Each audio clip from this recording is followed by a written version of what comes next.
June மாதம் வந்து நான் நினச்சேங்க ரேஷன் பொருள் எல்லாம் வாங்கிட்டு எல்லா வேலையும் முடிச்சுட்டு ஜூலையில் இனிமேல் அவ்வளோதான் வரக்கூடாது, இனிமேல் ஆகஸ்ட்டில் தான் வரணும்னு நினச்சிட்டு நான் போனேங்க. ஆனால் நான் வேலையை முடிச்சுட்டு ஆனால் திரும்ப பார்த்தீங்கன்னா ஒவ்வொரு வாரம் நான் வந்து ஊருக்கு வந்துட்டு தான் இருக்கேன். நேற்று வந்து பார்த்திங்கன்னா சேலம் வந்துட்டு தான் வந்தாங்க. அப்போ பழைய பஸ் ஸ்டாண்டு போயிருந்தேன். அங்கே வந்து கோவக்காய் எங்கள் வீட்டுக்காரருக்கு பிடிக்கும்னு சொல்லிட்டு கோவக்காய் வாங்கியிருந்தேன். அது வந்து பார்த்திங்கன்னா ஒவ்வொரு கூறி 20 ரூபான்னு சொல்லியிருந்தாங்க. தக்காளி மட்டும் தான் கிலோ 30 ரூபா.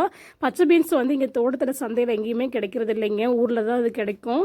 அது வந்து ஒரு கூறு வந்து வாங்கிட்டேன். நான் எப்பயுமே பழைய பஸ் ஸ்டாண்டு போனால் எல்லாம் வாங்கிட்டு அப்படியே கொஞ்சம் பல்புடி வாங்குற மாதிரி இருந்துச்சு, அதையும் வாங்கிட்டு கிளம்புவோங்க. எங்கள் வீட்டுக்காரர் சொல்லுவாங்க, நீங்கள் அந்த வழியிலே இருந்து வந்துரு, அயோத்தியாப்பட்டினம் வந்தீங்கன்னா அப்படி உடையப்பட்டி வந்துருந்தீங்கன்னா அப்புறம் பைபாஸ் பக்கம் தான், அது வந்து வந்துடலாம், ஒன்றும் தூரம்லாம் இல்லை அப்படின்னு சொல்லுவார். ஆனால் எனக்கு வந்து வழி தெரியாதனால நான் மறுபடியும் சீலநாயக்கம்பட்டி பைபாஸ் வந்து தாங்க மறுபடியும் நான் தோட்டத்துக்கு வருவேன். ஆனால் இந்த டைம் வந்து அட்ரஸ் கேட்டு அப்படியே நான் வந்து உடையப்பட்டி பைபாஸ் வந்துட்டு அப்படியே தோட்டத்துக்கு வந்துட்டேங்க.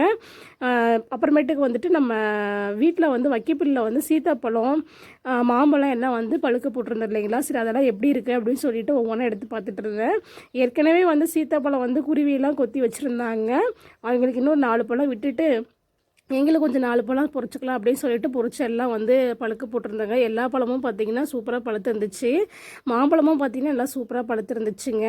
நானும் சரி ஒன்று அரிஞ்சு சாப்பிட்லாம் அப்படின்னு சொல்லிட்டு அரிஞ்சு பார்த்தா பழம் வந்து சூப்பராக நல்லா எல்லோ கலரில் வந்துட்டு சூப்பராக இருந்துச்சுங்க. சாப்பிட்டு பார்த்தா இன்னும் அதை விட ரொம்ப சூப்பராக டேஸ்ட்டாக இருந்துச்சு.